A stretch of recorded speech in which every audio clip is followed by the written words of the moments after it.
राष्ट्रपिता महात्मा गांधी की 77वीं पुण्यतिथि पर कोयलांचल धनबाद ने किया नमन। डीसी एसएसपी समेत शहर के बुद्धिजीवियों ने दी श्रद्धांजलि। गांधी सेवा सदन में प्रार्थना सभा का हुआ आयोजन। राष्ट्रपिता महात्मा गांधी की 77वीं पुण्यतिथि पर धनबाद जिला प्रशासन की ओर से गांधी सेवा सदन और सिटी सेंटर के पास स्थित बापू की प्रतिमा पर डीसी माधवी मिश्रा और एसएसपी एचपी जनार्दनन ने माल्य अर्पण कर भावभीनी श्रद्धांजलि दी। साथ ही गांधी सेवा सदन में सामूहिक प्रार्थना सभा का आयोजन किया गया, जिसमें डीसी एसएसपी के अलावा बियाड़ा के पूर्व अध्यक्ष सह समाज सेवी विजय झा, प्रोफेसर एनके अम्बस्ट, जीटा के पदाधिकारी राजीव कुमार और गोपाल जी समेत कई बुद्धिजीवी और प्रतिष्ठित नागरिक कार्यक्रम में शामिल हुए। इस दौरान समाज सेवियों ने कहा कि देश की आजादी में प्रमुख भूमिका निभाने वाले राष्ट्रपिता महात्मा गांधी सिर्फ नाम नहीं थे, बल्कि एक जीवंत विचार है। आने वाली पीढ़ियां शायद ही भरोसा कर पाएगी कि गांधी नाम का कोई व्यक्ति इस धरती पर चलते थे। शांति, अहिंसा, सादगी के जरिए उन्होंने ब्रिटिश हुकूमत की नींव उखाड़ दी। उन्होंने सार्वजनिक जीवन में साधनों की पवित्रता और आदर्शों का पालन किया।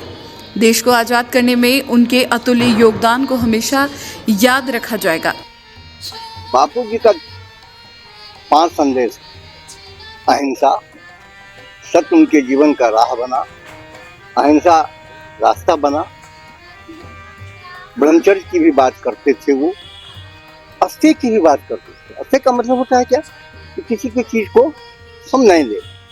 अपनिग्रह की बात है, अपनिग्रह की भी बात उन्होंने किया। ये 5 संदेश उन्होंने दिया समाज को। और मजेदार यह है कि 2 ही आदमी अपने, मेरे हिसाब से 2 ने अपनी जान की आहुति दी। एक क्राइस्ट, जिसको चढ़ा दिया लोगों ने, दूसरा गांधी।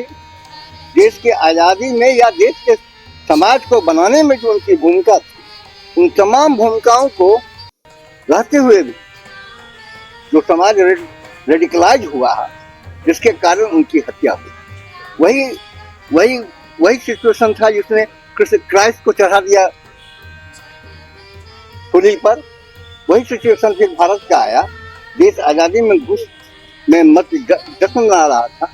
वो कलकत्ते में हैदरी महल में कलकत्ते के राइट को, हिंदू मुस्लिम के सहिष्णुता को बनाने के लिए वहां संघर्ष कर रहे, नोआखाली में संघर्ष कर रहे। लेकिन लोगों ने क्या किया? लोगों ने उनकी हत्या कर दी, उस महामानव की हत्या की जिसने भारत के समाज को बनाने के लिए अपना पूर्ण जीवन समाज दिया। हिंसा के खिलाफ अहिंसा का हथियार दिया और उस अहिंसा के हथियार से गांधी ने अंग्रेजों को भी परास्त कर दिया। इसलिए गांधी एक विचार है, बंच ऑफ थॉट्स हैं। और आने वाली पीढ़ी को मुश्किल से ये विश्वास होगा आने वाले 100 वर्षों के बाद कि कोई हाड़ मांस का व्यक्ति ऐसा भी धरती पर आया था जिन्होंने अंग्रेजों को हिला कर रख दिया अपने विचार से, अपने सत्य, न्याय और अहिंसा के नारे से, सत्याग्रह के द्वारा।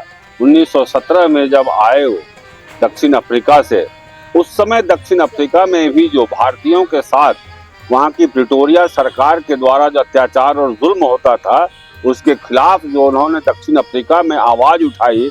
आज भी बहुत से दूसरे मुल्कों में बहुत से कारनामे ऐसे होते हैं जो भारतीय के खिलाफ हैं, लेकिन किसी की हिम्मत है क्या वहाँ जा करके भारतीय की रक्षा करें, भारतीय के पक्ष में बोले, भारतीयता के पक्ष में बोले?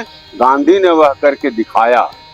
वो भी 1917 में, जब हम गुलाम देश के नागरिक थे, तब उन्होंने दक्षिण अफ्रीका में जा करके और भारतीयों की आवाज उठाई और वहां की सरकार को हिला कर रख दिया। यह ताकत थी गांधी में। कुछ लोग आज के बच्चे बोलते हैं, क्या व्यंग करते हैं, क्या चरखे से आजादी मिली? ये व्यंग करते हैं, ट्रोल करते हैं उनको। उन्हें मालूम नहीं है चरखे को घर घर तक चला के गांधी ने मैनचेस्टर से जो विदेशी कपड़े आते थे, जो पूरी भारतीय अर्थव्यवस्था को ध्वस्त कर दिया था उन्होंने, और उस चरखे को घर घर में चला के यहाँ से बैठ के उन्होंने मैनचेस्टर के उस विदेशी मिलों को ध्वस्त कर दिया था और विदेशी कपड़ों की होली जलाई हम लोगों ने और पुनः अपनी अर्थव्यवस्था को हमने अपने पैरों पर खड़ा कर दिया। यह चरखे की ताकत थी।